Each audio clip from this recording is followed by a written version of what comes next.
آج ہے میرے بھائیوں، صرف 2 منٹ کے لیے رک کر سوچو، دیکھو کہ ہم اللہ کی اطاعت کرتے ہوئے مسلمان آج ہم کتنی اللہ کی عبادت کر رہے ہیں۔ آج ہمارے شب و روز، ہمارے یہ زندگی کے دن، ہمارے یہ لمحات، آج ہم کتنا تو وقت اللہ کی بندگی عبادت میں لگا رہے ہیں، اور آج ہم کتنا اس دنیا کے پیچھے، اس شیطان کے پیچھے کتنا بھاگ رہے ہیں۔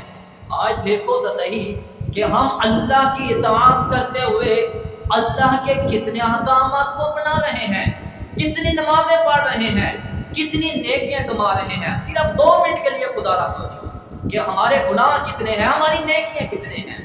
صبح سے شام، شام سے صبح تک گناہ ہی گناہ نظر آتے ہیں، عبادت تو بہت کم ہے ہماری زندگی میں۔ آپ صلی اللہ علیہ وآلہ وسلم نے فرمایا جہنم میں صرف بدبخت ایک آدمی ہی داخل ہوگا۔ پوچھا گیا اے اللہ کے رسول، بدبخت کون ہوتا ہے، کون آدمی ہے، کون چاہتا ہے، کس کا دل کرتا ہے جہنم میں جانے کو، وہ کون بدبخت ہوگا؟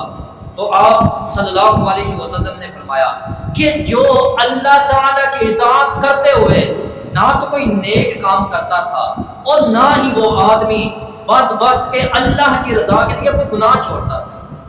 اللہ اکبر، اللہ نہ تو اللہ کی رضا کے لیے گناہ کو چھوڑتا تھا اور نہ اللہ کی اطاعت کرتے ہوئے کوئی نیک کام کرتا تھا۔ ایسا آدمی فرمایا بدبخت ہے، ایسا آدمی جہنم میں داخل ہو۔